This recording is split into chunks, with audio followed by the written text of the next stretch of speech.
Oh, hello, kamusta tayo? Hmm, anong ginagawa niyo? Ano, wala ilong ko. Baka may pimple, hindi ko alam, no? Baka lang, huwag niyo napansinin. Magbabasa ulit tayo ng Bible, no? Sa 1 Thessalonians, chapter 3 na tayo. Pero bago doon, babalikan ko rin, no, na kaya nag-share ako ng Word of God. Kasi mabait si Almighty Father sa akin. Hindi ako nagli-lead. Kasi baka laging may mag-iisip na babae, bakit ka nag-share ng Word of God? Hindi ba pwede mag-share ng Word of God ang isang babae? At saka wala akong kasaling denomination or organization. Hindi ko pa gaya na lagi ko sinasabi, hindi ko pa nakikita yung mga kasama ko. Si Almighty Father magsasabi sa akin kung sino ang pwede kong salihan na organization, pero hindi ko pa nakikita sila. At saka hindi rin ako nagsusupport sa mga feminists. Baka kasi isipin niyo na feminist ako, kaya babae na nag-share ng Word of God. Hindi dahil sa ganon, no? Kasi yung tayong mga babae, mahal tayo ng Almighty Father din. Kahit na tayo yung unang kumagat ng fruit na ng tree of knowledge, tayo yung unang sumuway. Yung pagkagat ng fruit na yon, yun ang nag-sealed ng faith natin. Faith, F-A-T, ng kapalaran ng mga babae. Kasi nung habang kinakausap, di ba, ni Satanas or ng si Eva, nagkakaroon na si Eva, nagkakaroon na nako-corrupt na yung mind niya. Ngayon, yung pagkagat niya ng fruit na yon, yun na ang nag-sealed ng faith ng mga babae na dapat maging subordinate ang mga babae sa mga lalaki. Ina-acknowledge ko yun, na dapat subordinate din ako sa mga lalaki. Hindi ko lang makita pa yung mga kasama ko. Okay? At saka, yung mga babae, mahal ni Almighty Father. Kasi ang lalaki, galing siya sa dust, di ba? So, ang babae, sa nagaling, hindi na siya galing sa dust, galing na siya sa tadyang ni Adan. So, mas lugi ang mga lalaki dahil galing sila sa alikabok. Ang mga babae, galing na talaga sa tadyang, galing na talaga sa laman. Di ba? At saka, ang mga babae, hindi na nila kailangan ng power. Kasi yung mga babae, kailangan power ng mga babae, kailangan ng mga babae ng ganyan.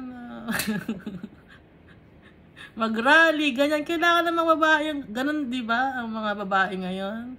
Kung ano-ano ang ginagawa sa kalye, tapos minsan na gusto nila freedom para sa mga babae, na mas angat sila sa mga babae. Ang gagawin nila, sa ibang bansa, naguhubad sila. Kailangan ba yun? Hindi. Kasi ang mga babae talaga is powerful already. Don't you know that? Kasi ngayon pa naglinis na laptop. Kasi ang mga babae, una pa lang naengganyo na niya si Adan na kainin yung fruit. Una pa lang, ganon ang ka-powerful ang mga babae. Una pa lang, nagawa na niya ni Eva yun kay Adan. So, kailangan pa ba ng power ng mga babae? So, nakita ni Almighty Father na mga babae matatalino. Kaya, kailangan natin maging subordinate sa mga lalaki kasi ang mga babae ang galing. Kung titingnan niyo sa Bible, di ba, si Sarah, siya ang nag-decide para kay Abraham na kumuha ng concubine na anong pangalan na nalimutan ko na malilimutin ako. Kaya nagkaroon ng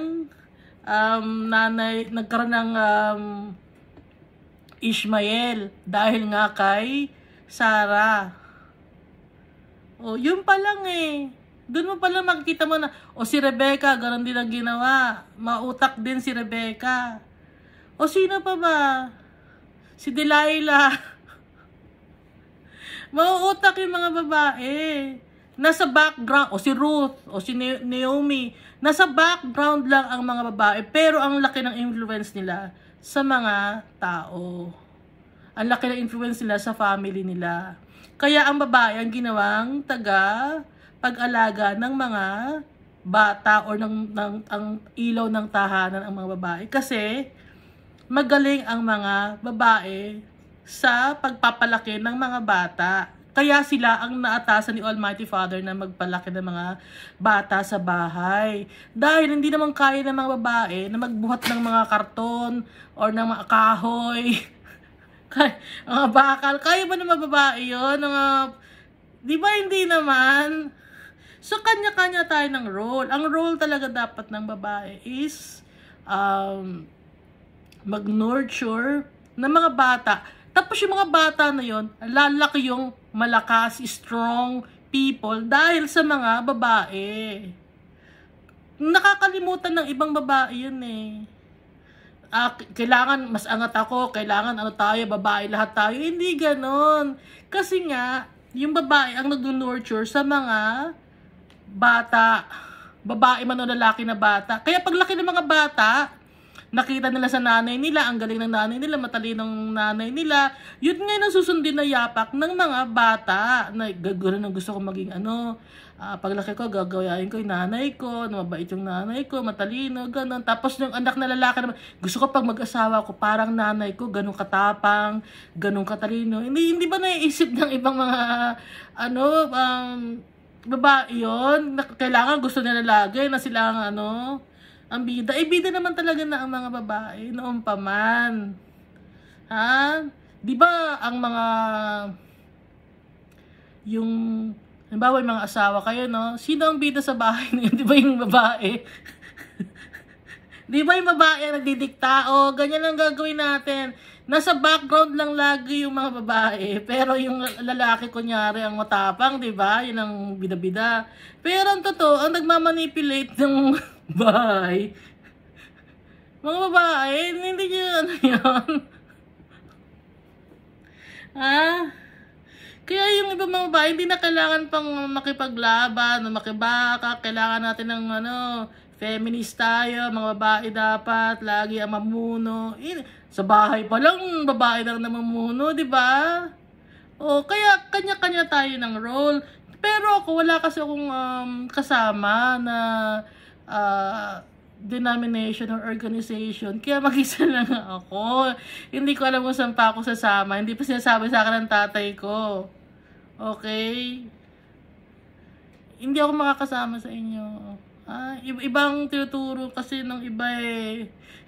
Parang ikausap. Iba kasi yung tinuturo eh. Tanggalin natin yung tights. Papayag na ako. Tanggalin niyo yung tights. No? At saka, meron kayong ibang mga sinasabi na wala sa Bible, gaya nung rapture. Tanggalin niyo rin yun. Baka sakaling sumama ako sa inyo. Kasi wala sa Bible ang rapture. Di ba gawa nga ni John Darby yun? Tapos marami pang iba. Okay? Hindi lang yun. Kundi pati yung iba kasi yung ibang alam ko, ang natututunan ko sa pagbabasa ng Bible. Kaya alam ko, may mga kasama ako. Okay? Hindi ko pa lang sila makita. Sa tingin niyo ba gusto ko mag-isa lang ako? Hindi. Hindi. Hinahanap ko yung mga kasama ko. Nandito ba sila sa earth? Ayan na. Balik na tayo dito sa magbabasa tayo ng Bible. Nagbabasa lang naman tayo ng Bible. Hindi ko kayo minamotivate. Hindi ko kayo ini-influensyan. Mag-isip tayo, okay? Mag-isip tayo, lumapit tayo lahat kay Almighty Father. Yun, tsaka yung sinashare ko, yung mga natututunan ko sa buhay. Okay? Yun lang yun. Alam ko kayo rin may mga natututunan din kayo sa buhay na tinuturuan din kayo ni Almighty Father. I-share nyo rin sa mga ibang tao yon, babae man kayo o lalaki kayo. Magbasa na tayo na 1 Thessalonians chapter 3. Yung last time si Paul, no, masaya siya sa mga nakatira sa Thessalonica. Kasi sinusunod nila yung mga itinuro ni Paul sa kanila.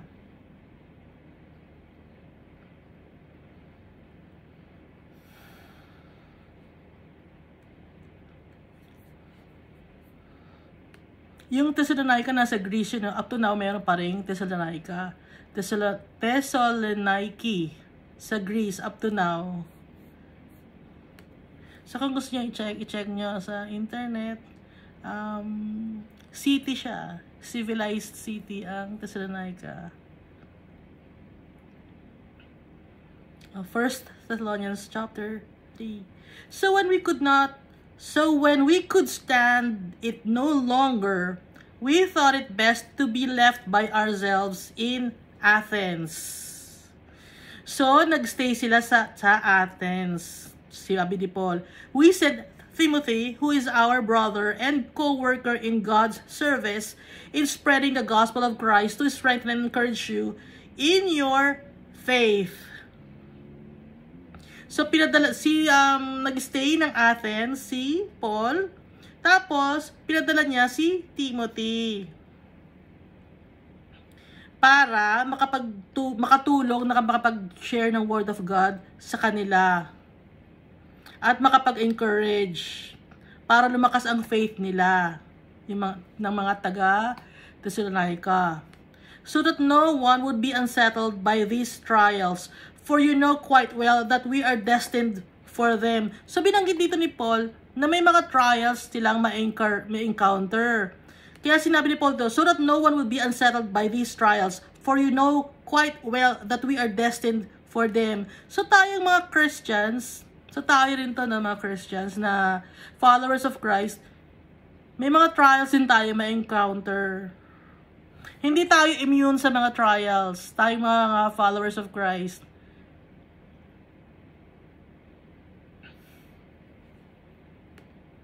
Makaka-experience tayo ng mga trials. Kung si Jesus Christ nag-experience ng trials, tayo rin. So, hindi tayo immune. Kasi baka may magsasabi, wala na akong trials kasi follower na ako ni Christ. Hindi.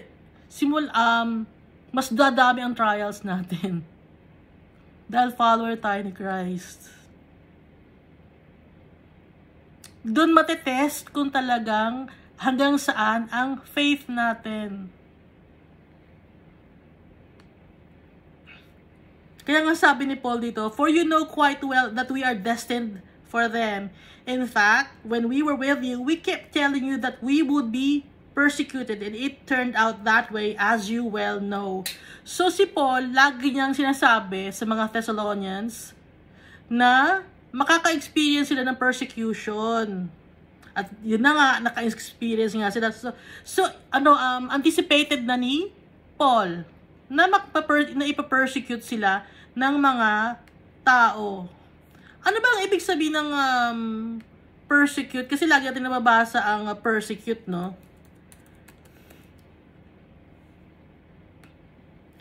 Yung persecute, meaning noon yung iba ang tingin sa kanila ng tao, dahil sa ibang paniniwala nila, si Christ ang Savior, kaya ibang tingin sa kanila ng mga tao, minamaltrato sila, mistreated, victimized, abused, oppressed, hinaharas, inaaway, ini-intimidate.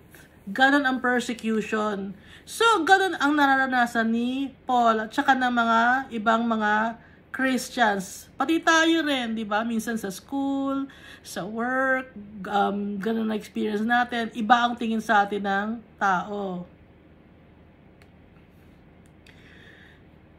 Matakot tayo pag pareho ang tingin sa atin ng tao. Ibig sabihin, hindi sa atin nakikita sa Jesus Christ.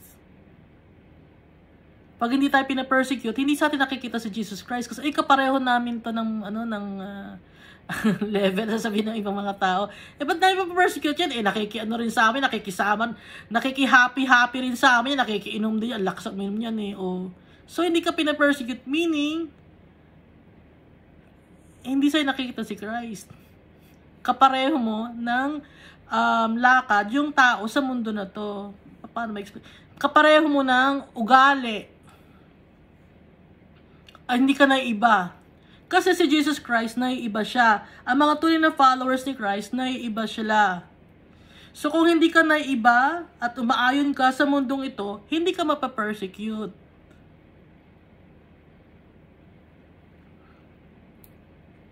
Pag walang, halimbawa, nang haharas sa'yo, dahil follower ka ni Christ, follower ba yun ni Christ? Tingnan nga natin, asarin nga natin, ganun ba talaga ang, pag may mga ganong tao, pinapersecute ka nun, ibig sabihin, nakikita sa'yo si Jesus Christ sa buhay mo.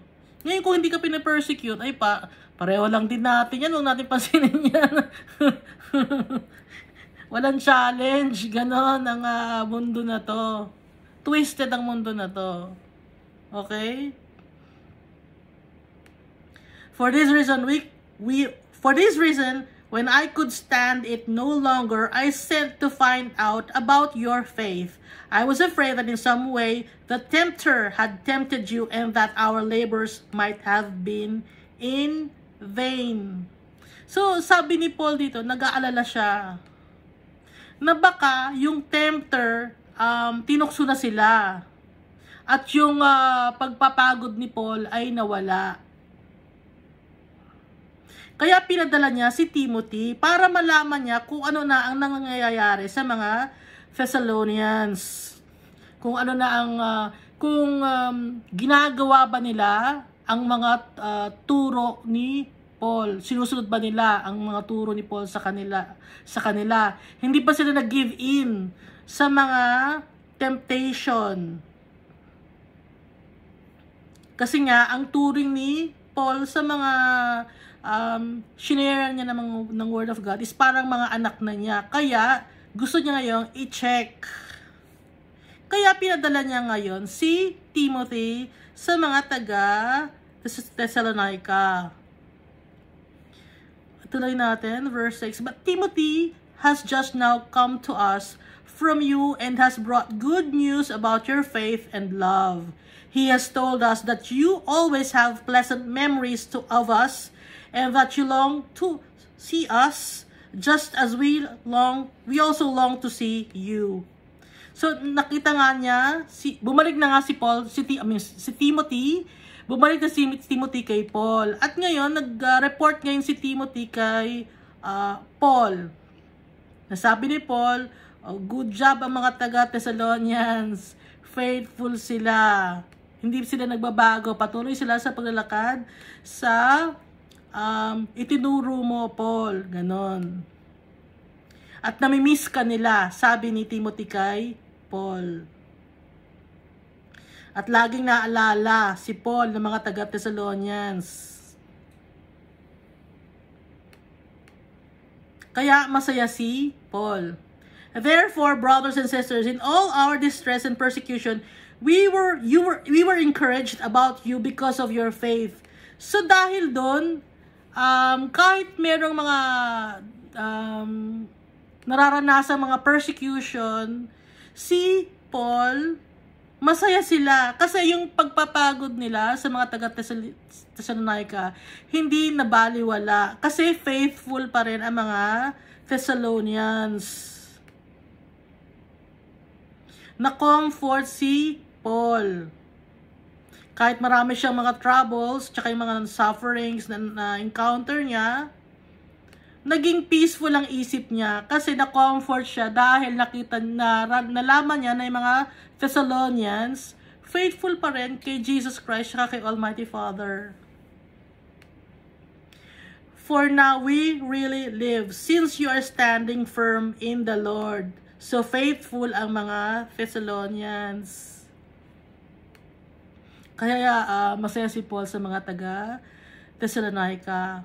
How can we thank God enough for you in return for all the joy we have in the presence of our God because of you? Night and day we pray most earnestly that we may see you again and supply what is lacking in your faith. Kaya sabi ni Paul dito, lagi kami nagdadasal. Fervently, earnestly, day and night. Nagdadasal si Paul para lalong may strengthen ang faith ng mga taga Thessalonica. At saka gusto uling makita ni Paul ang mga taga Thessalonica. Yun ang sabi dito sa 1 Thessalonians chapter 3. Now may our God and Father Himself and our Lord Jesus clear the way for us to come to you. May the Lord make your love increase and overflow for each other and for everyone else, just as ours does for you. May He strengthen your hearts so that you will be blameless and holy in the presence of our God and Father when our Lord Jesus comes with all His holy ones.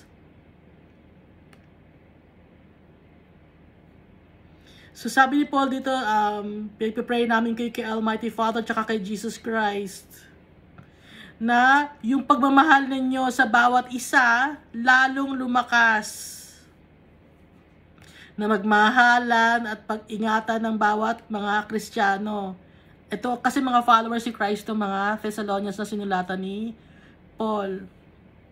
At lagi kami nagdadasal na malaman nyo na mahal namin kayo. At magmahal din kayo ng ibang mga Christians.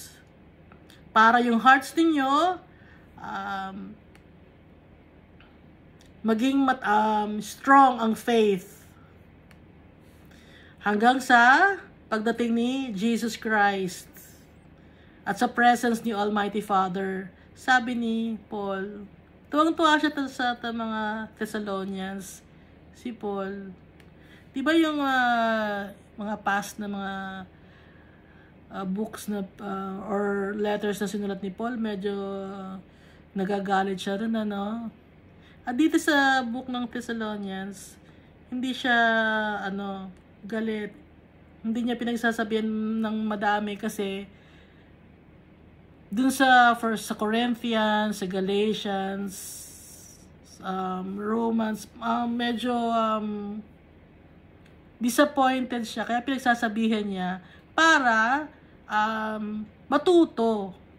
Ito namang mga Thessalonians, natuto na, alam na nila yung kanilang mga gagawin, kaya masaya si Paul sa kanila.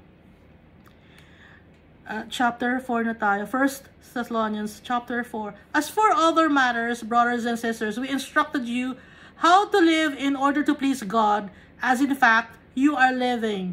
Now we ask you and urge you in the Lord Jesus to do this more and more. For you know what instructions we gave you by the authority of the Lord Jesus.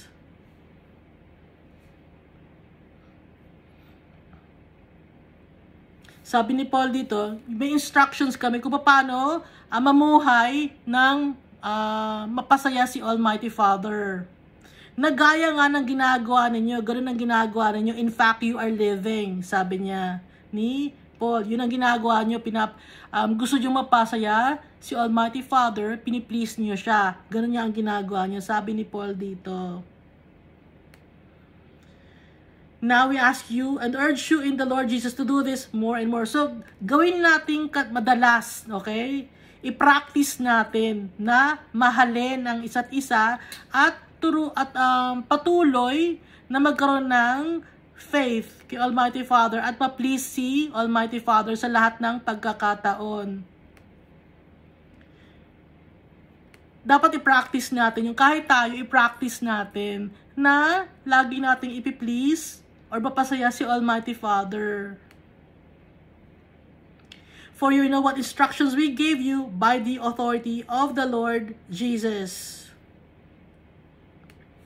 Sabi ni Paul, it is God's will that you should be sanctified, that you should avoid sexual immorality. So binanggit na naman dito ni Paul ang sexual immorality. Kasi nga, ang sexual immorality, nagkakasala tayo sa sarili nating katawan. Kasi ang katawan natin is the temple of the Holy Spirit. Kaya, pinagsasabihan tayo ni Paul dito, pati na yung mga Thessalonians, that each of you should learn to control your own body in a way that is holy and honorable, not in passionate lusts like the pagans who do not know God.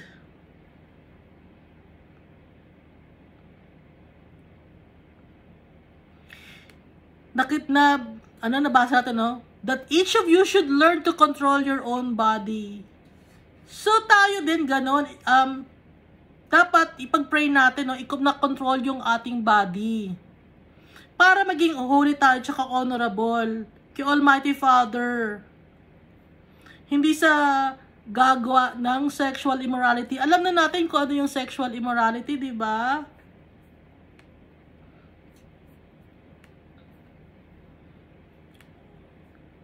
Alam niyo na yung sexual immorality, di ba? Na, ulitin ko ba, fornication, adultery, homosexuality, yung sodomy. Iba yung homosexuality sa sodomy, no? Yung homosexuality, nakikipagrelasyon ka sa kapwa mo lalaki, or kapwa mo babae. Tapos yung sodomy is yung sexual act of male to male, no? Kaya magkaiba yon. Pero parehong sexual immorality yon. Kasi pag homosexual ka, may tendency na gagawin mo yon sa same sex kayo eh. Hindi tayo designed by God to do those things. Kasi nungalingan yon. It's not the truth. Naintindihan nyo? Ang gusto kasi ni Almighty Father lagi, yung truth. Hindi truth na lalaki sa lalaki o babae sa babae. At kung walang marriage, ayaw ni Almighty Father nun. Kasi, may repercussions din yun. Halimbawa, premarital sex, tapos hindi naman, tapos nagkaanak kasi hindi magkakasundo, masisira ang pamilya. Kaya ayaw ni Almighty Father nun. Tapos yung adultery na may asawa ka na papatol ka pa sa iba, ayaw ni Almighty Father nun.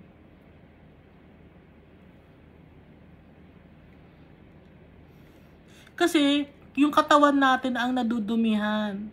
Dahil yung katawan natin temple ni Almighty Father, ng Holy Spirit, tsaka ni Jesus Christ.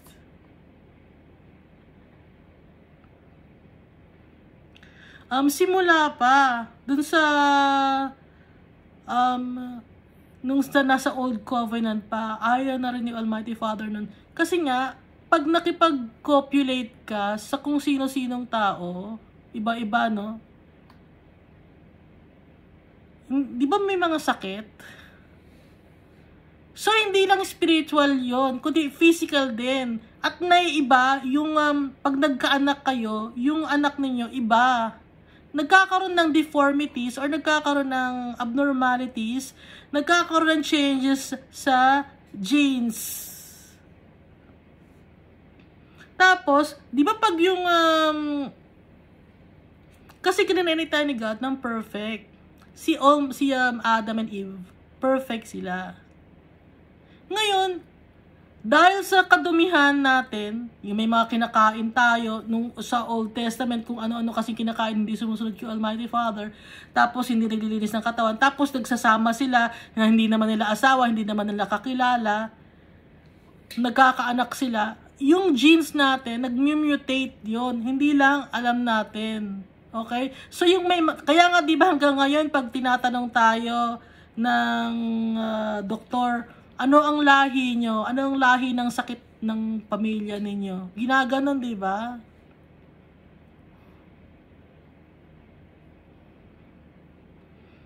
Dahil ngayon sa nung unang panahon di ba nag-iimbak yung mga tao ng pagkain? So, hindi fresh yung nakakain nila. So, may impact yun or may effect yun. Kaya nga ayaw ni Almighty Father ng yeast ng mga libadura kasi pero nakain na natin sa Old Testament, nakain na ng mga ninuno natin. Kaya wala na nasa genetic makeup na natin 'yon. Na hindi tayo perfect, na may lalabas sa lahi natin na may mga sakit ng kung ano-ano. And at the same time, hanggang 120 years lang ang buhay natin sa mundo na to dahil sa kasalanan, dahil matitigas ang ulo natin.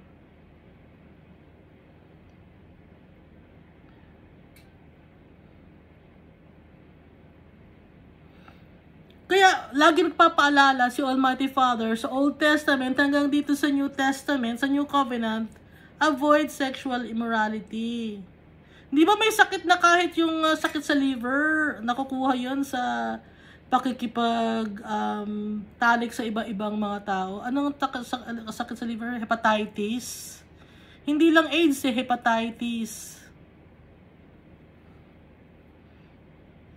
Tapos magkakaroon ng, pag nagkaanak kayo, di ba yung may mga batang hindi naman alam kung ba't nagkaroon ng sakit na gano'n. Pero bakit nagkaroon ng sakit na kundi dahil galing sa ninuno yun. Lumalabas sa mga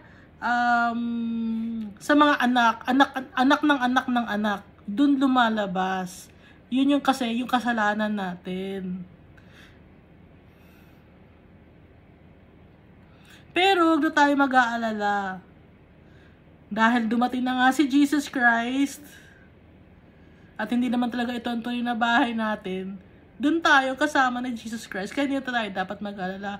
Pero, kahit na hindi tayo dapat mag-alala, tigilan na natin yung ganong gawain. Kasi ayaw ni Almighty Father, nako-corrupt yung tayo. Nako-corrupt yung mind natin, yung mga gawain natin. Nagiging numb tayo sa kasalanan. At nakakahawa ang kasalanan. Naghahawa-hawa na. Hindi lang sakit ang naghahawa-hawa, pati kasalanan.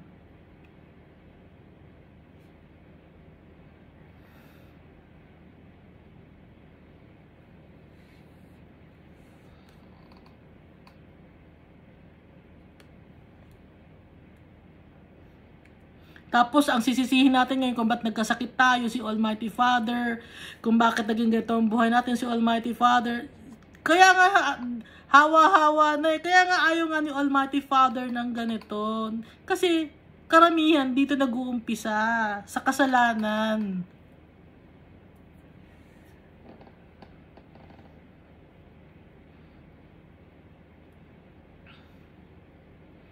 Kaya nga, that each of you should learn to control your own body. Hindi ba natin kaya i-controlin ng sarili natin katawan? Katawan natin to. Siyempre kaya natin kontrolin, di ba? So, bakit tayo nag-give in? Na pumatan sa iba-ibang mga tao? Learn to control your own body. Sabi dito ni Paul, in a way that is holy and honorable. Maging iba tayo. Pag naging follower tayo ni Christ, ititigilan natin yung sexual immorality.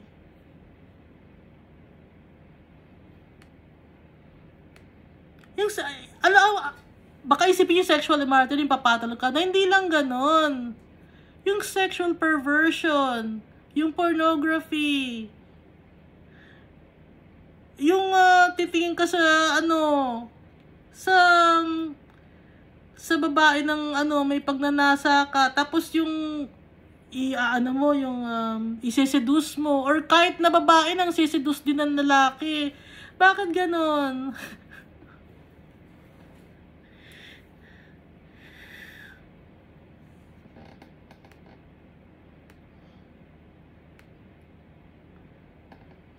Not in passionate lust like the pagans. Sino ba yung mga pagans? Wag natin dapat gayahin ang mga pagans kasi ganoon ang mga pagans. Hindi nila kilala si Almighty Father. Sino ba yung mga pagans? Tingnan natin yung mga pagans, ha?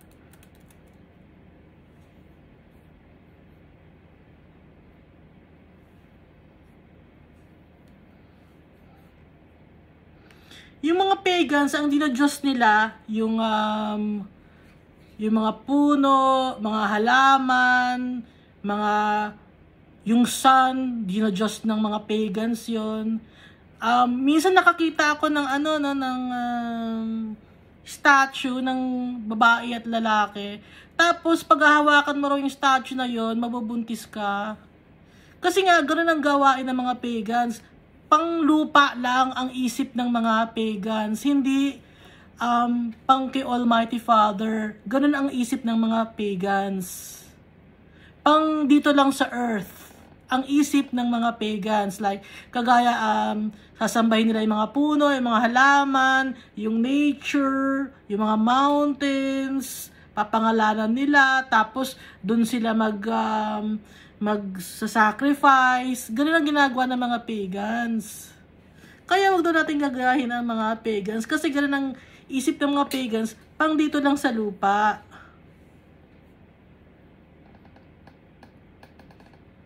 Hindi nila kilala si Almighty Father. And that in this matter, no one should wrong or take advantage of a brother or sister. Kaya, hindi natin dapat gayahin mga pagans kasi ang didugtong dito ni Paul. And in this matter, no one should wrong or take advantage of a brother or sister. Para hindi ka magnasa sa brother or sister mo, na kapatid mo sa kay Almighty Father. Naintindihan nyo? Hindi natin pagnasaan ang mga tao. Kasi yung mga pagans ganun. Nasanay na sila. Ngayon, ang sinasabi ni Paul dito, wag nating i-take advantage yung mga brothers and sisters in Christ. Kasi yung mga pagans, ganun ang ginagawa. Wala nang kahihiyan. Hindi na nahihiya. Wala nang, basta na lang, ang gusto na lang nila is masatisfy yung flesh nila.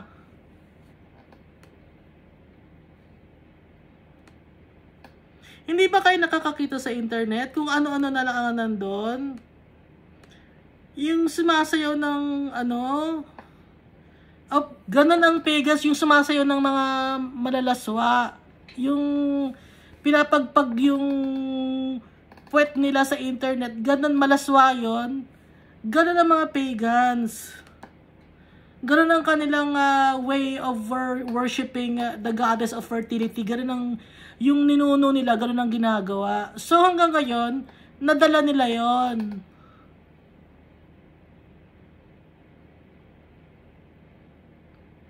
Kaya hindi tayo dapat magsasayaw din ng ganun kasi nga, malaswa.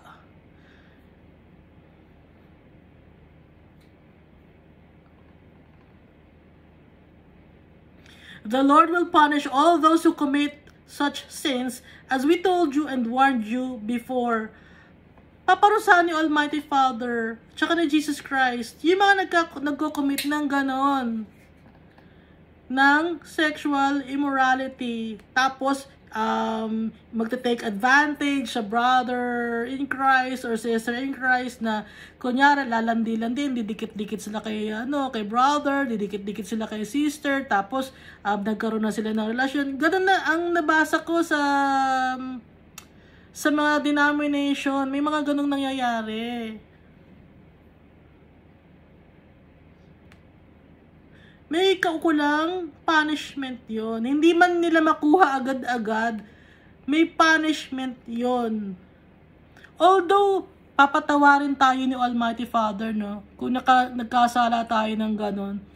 At saka ni Jesus Christ. Dahil sinave tayo ni Jesus Christ sa kasalanan natin, inaako niya lahat. Pero, kahit pinatawad tayo, may punishment pa rin yun. Sa Old Testament, may punishment yun, di ba? Babatuhin, or babatuhin ng bato, or papatayin, ganon. Hanggang ngayon, may punishment pa rin yun. Pero, ang difference na lang is hindi na tayo babatuhin na papatayin, kundi sa judgment day, tayo huhusgahan. Dahil dumating na si Jesus Christ, hindi na ngayon tayo ganun na mangyayari na papatayin agad-agad. Kasi, may judgment day. Si Jesus Christ ang magja-judge sa atin. Kaya, ngayon, papatawarin tayo ni Almighty Father at saka ni Jesus Christ. Pero may, naintindihan niyo ba? May repercussion, may punishment yon. kahit papatawarin tayo, may punishment pa rin yun. Siyempre. Kasi hindi naman nagbabago si Jesus Christ at si Almighty Father eh. Galit talaga sila sa kasalanan. Pero, may kapatawaran na ngayon dahil kay Jesus Christ na nag-sacrifice ng kanyang buhay sa atin. Pero may punishment to. Lahat ng kasalanan ganon. Kahit papatawarin tayo ni Almighty Father, oo, papatawarin tayo. Pero syempre, para matuto tayo, hindi na natin gagawin ulit. May punishment yon. Pero, hindi agad-agad tayong mapapatay dahil nga dumating na si Jesus Christ. Siya na ang nag-ako ng kasalanan natin. Madali na tayong mapapatawad. Pero may repercussion lahat ng mga ginagawa natin. Hindi ba ngayon, baka next year, or hindi natin alam kung kailan ang punishment na ma-experience natin. Minsan sasabihin natin, wala naman akong ginawang kasalanan, mabait naman akong tao, tinusunod ko naman si Almighty Father. Minsan yung mga nararanasan mo na mga trials and sufferings ngayon is the effect of the sins that you did before. Kasi lahat nga may effect yun. Okay?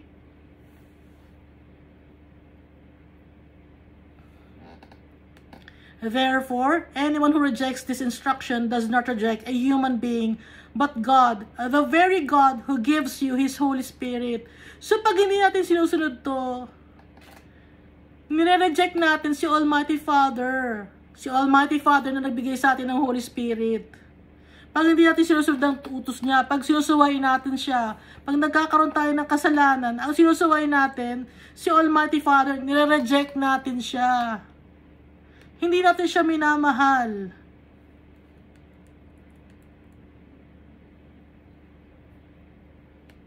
Dapat ang priority natin, si Almighty Father, tsaka si Jesus Christ. Hindi na ang sarili natin. Dahil, ang bida sa buhay natin, si Almighty Father, tsaka si Jesus Christ. Hindi tayo. Flames of fire lang tayo na ginawa para maging tao, para magkaroon tayo ng chance mag-rule with the Jesus Christ in heaven. Pero ang ginagawa natin, pag nagkakasala tayo, nire-reject natin si Almighty Father, ang nagbigay ng Holy Spirit sa atin.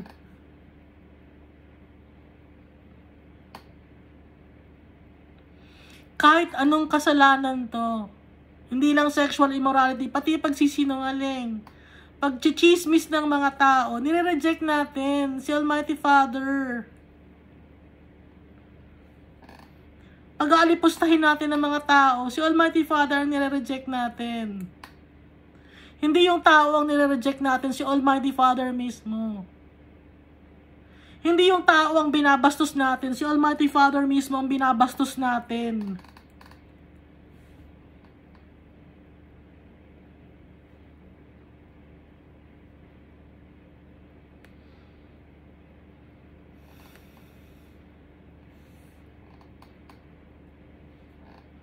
Now, about your love for one another, we do not need to write to you, for you yourselves have been taught by God to love each other. Hindi na natin kailangan pang pag-usapan ang tungkol sa pagmamahal kasi si Almighty Father na ang nagturo sa atin na magmahalan tayo. Yun sabi ni Paul dito. And in fact, you do love all of God's family throughout Macedonia. Yet we urge you, brothers and sisters, to do so more and more. Lalo pa nating mahalin, more and more pa. Kulang pa yung pagmamahal na binibigay natin. Intindihin natin yung caring natin, yung pag-aaruga natin, lahat-lahat. Love more and more. Yet we urge you, brothers and sisters, to do so more and more. Nakalagay ito more and more. Mahalin natin, sobra-sobra pa. Pero, yung pagmamahal na may respeto na galing kay Almighty Father, hindi natin babastusin. Kasi pag nagbastos tayo, sexual immorality nga, si Jesus Christ, si Almighty Father, nire-reject natin.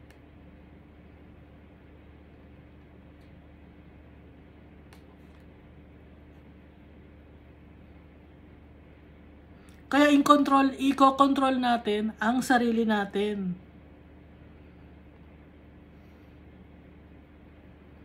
And to make it your ambition to lead a quiet life. Dapat maging ambisyon natin ang peaceful life. Hindi, gusto ko sa magulong buhay. Papasok ako sa magulong buhay. Ang hirap nun. Make it your ambition to lead a peaceful life, a quiet life. Sabi ni Paul. Yung iba papasok pa sa gulo, di ba? Papasok sa... Di ba papasok ka sa kung saang relasyon, nakikigulo ka, ganon. Papasok ka sa mga chismisan, nakikigulo ka, di ka namang kasali, nakikisali ka. Huwag kang nakikisali. Ang nananahimik ka, sasali ka ngayon sa kakaguluhan. May gulo yung, alam mo, yung kapitbahay mo, no? May gulo ang buhay. Nagkakagulo yung, no? Sa kapitbahay mo, kunyari, di ba, usually, ang mag-asawa, nagkakagulo. Narinig mo, uy, nakichismis ka. Eh, hindi quiet life yun. Dahil nakikichismis ka, magpapakalat ka ngayon ng chismis, o nalaman nung na ikaw na niya-chismis, o di nagulo ang buhay mo. O, nananahimik ka. Kung nananahimik ka lang, di sana. Quiet ang buhay mo, peaceful. Hindi, nakisali ka pa eh. Na, huwag tayo makikisali, ha? O, ano nakalagay? You should mind your own business and work with your hands, just as we told you. Mind your own business. Makichismis. Minsan lalaki yung chismoso, no? Ha? Hindi lang babae ang chismoso, mas matindi pang maging chismoso ang lalaki. Kaya ang mga tao pare-pareho lang, di ba? Babae man o lalaki, nagkaiba lang sa kayang gawin. Gaya sinabi ko kayo na, yung mga lalaki, kaya nilang magbuhat ng mabibigat kasi mas strong yung katawan nila. Yung mga babae naman, strong naman yung mind, kaya nilang magturo sa mga bata, sa pamilya nila, kaya nila yon. Kaya nga, di ba karamihan ng mga teachers babae? No? At saka kung mag-aasawa ka, ang pipiliin mo na babae, yung matalino. Kasi, yung talino, di ba nabagit ka na dati? Proven na ng science na, no? Kailangan nyo kasi gusto nyo proven ng science. Yung anak, pag nagkaanak ka dapat, para magkaanak ka ng matalino, dapat ang pipiliin mo na babae is matalino. Para yung anak mo matalino. Kasi usually, or most of the time, mga ilang percent ba yun, kadalasan, ang talino nakukuha sa babae. Gaya nga ni Eva, ang talino ni Eva, di ba?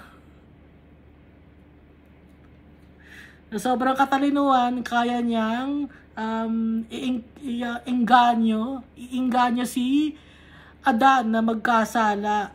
O ganun katalino ang babae.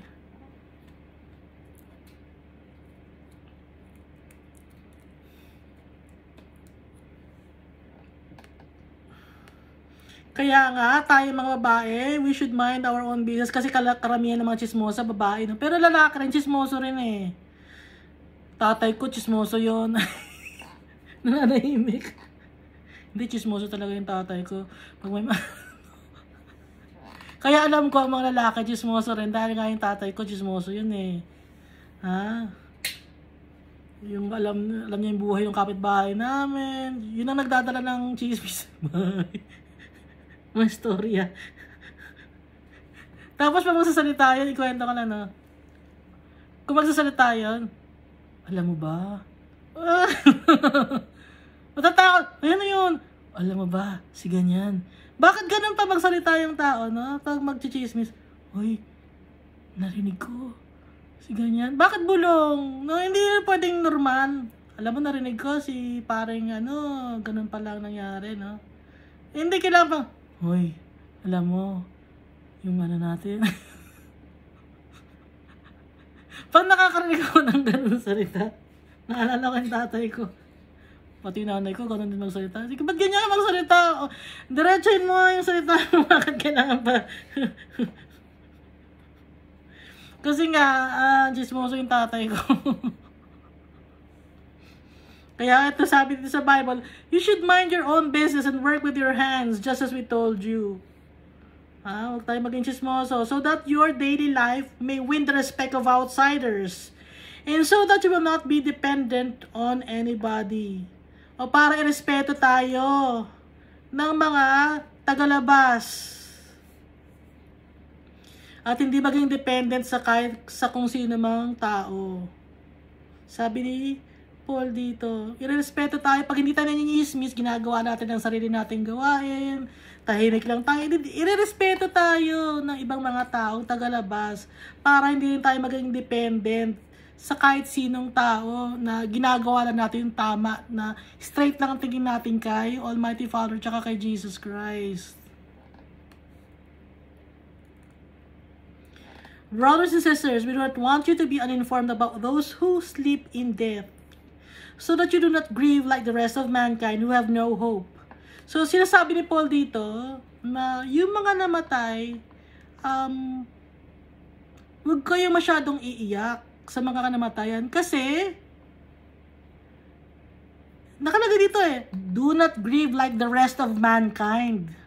Kasi yung iba sobrang iyak na hindi natin makikita. Ngayon, ito may hope tayo. Ang hope natin, makikita pa rin natin yung mga nauna na sa atin, na mga brothers and sisters natin na nauna nang natulog. For we believe that Jesus died and rose again, and so we believe that God will bring with Jesus those who have fallen asleep in Him. Kung si Jesus Christ namatay at nabuhay, ganun din yung mga kamag-anak natin at mahal natin sa buhay, mabubuhay din sila gaya ni Jesus Christ. Kung followers sila ni Jesus Christ, nagtiwala sila kay Jesus Christ, kinuha sila ni Jesus Christ, nabuhay si Jesus Christ. Kaya ganun din yung mga kamag-anak natin. Kaya, sabi dito ni Paul, do not grieve. Huwag kayong umiyak gaya ng ibang mga tao na walang pag-asa. Dahil tayo, na follower ni Christ, makikita pa rin natin yung mga mahal natin sa buhay. Yun na nga lang, hindi natin sila tatay, hindi natin sila kapatid o pinsan. Magiging na sila, brothers and sisters in Christ, na wala na kasi wala na yung relation ng blood relation, kundi lahat tayo magkakapatid in Christ. Kasi ang tatay natin si Almighty Father. According to the Lord's word, we tell you that we who are still alive, who are left until the coming of the Lord, will certainly not precede those who have fallen asleep. So tayo, mas mauunang magigising or mas mauna silang tawag dito, mas mauna silang magigising kaysa sa atin sa pagdating ni Jesus Christ. Sa pagdating kasi ni Jesus Christ, sila muna ang kasama ni Jesus Christ, and then tayo na ang kasunod. Ituloy ko, no? For the Lord Himself will come down from heaven with a loud command, with the voice of the archangel, and with trumpet call of God, and the dead in Christ will rise first. So yung mga nauna nang namatay kay Christ, sila ngayon ang mauuna na makakasama ni Christ dun sa pagdating nila, sa pagbaba dito ni Jesus Christ sa kanyang second coming. Sila ang unang magra-rise or tatayo or mabubuhay. Makikita pa rin, ibig sabihin makikita pa rin natin sila. After that, we who are still alive, ngayon tayo naman na still alive, buhay pa rin, no? In the flesh, our left will be caught up together with them in the clouds to meet the Lord in the air. And so we will be with the Lord forever. Therefore, encourage one another with these words. So ito yung sinasabi na rapture. Okay? Ito sa verse 17, after that, we who are still alive and are left will be caught up together with them in the clouds to meet the Lord in the air. Ito ang sinasabing rapture ni John Darby. Pero hindi binanggit ni John Darby na yung mga namatay na ay mabubuhay muli. Okay? Yung mga namatay na, kasama ni Christ siya na mabubuhay muli, nakasama niya in heaven, tapos saka tayo ngayon, nabuhay pa sa flesh natin, saka ngayon tayo susunod. Pero ito ay post-tribulation, hindi to pre-tribulation. Di ba, yung mga namatay, mabubuhay muli, di ba? Sabi dito, sa verse 16. 13 to 16. Ngayon, dito naman sa book of Revelation, chapter 20, verse 13, and the sea gave up the dead who were in it. Death and Hades gave up the dead who were in them, and they were judged, each one of them, according to what they had done. So, yung mga, post-tribulation na to, nabuhay ang mga namatay na, the sea gave up their dead. Dito sa Revelation chapter 20, verse 13. So after silang mabuhay na yung sea gave up in death, tayo naman ngayon ay makakaught up with God. With Jesus Christ. Mauuna muna yung mga namatay na nauna sa atin. Naintindihan niyo ba? Mauuna muna namatay yung mga nauna sa atin na mabuhay bago tayo mapalitan yung katawan natin ng spiritual body. Pero ito ay post-tribulation. After ito na makita ang the beast. After nito, mangyayari ito after ma-reveal na kung sino ang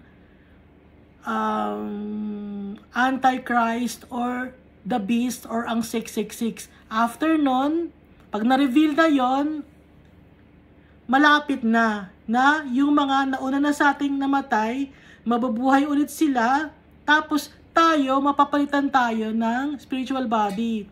So, may experience pa rin yung mga buhay pa kay Christ, nang mangyayari to, yung mark of the beast, yung mark on the forehead and on the left hand. May experience pa rin to ng mga Christians. Maabutan nila yon. Maabutan natin yon. Kung buhay pa tayo, maabutan ng mga Christians yon.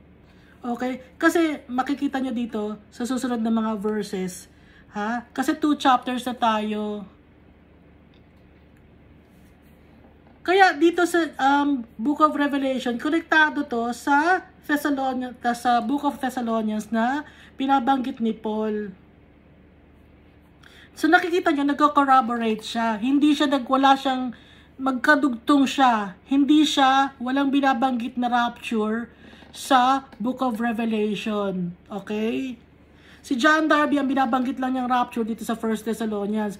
Pero sa Book of Revelation, walang rapture na binabanggit. Walang caught up na binabanggit dito sa Book of Revelation. Ang binabanggit sa Book of Revelation, the sea will give up their dead. Tapos, pag nabuhay na yon, tapos saka natin yan imi-meet si Jesus Christ. At pabubuhay rin tayo, mapapalitan yung body natin ng spiritual body. Naiintindihan ba? So, nagbabasa tayo ng Bible, pero naiintindihan niya ba yung sinasabi ko? Hanggang dito na lang muna tayo kasi napakabulol ko naman. Naka 2 chapters na tayo. Pero kahit bulol ako, mag-share ako ng Word of God.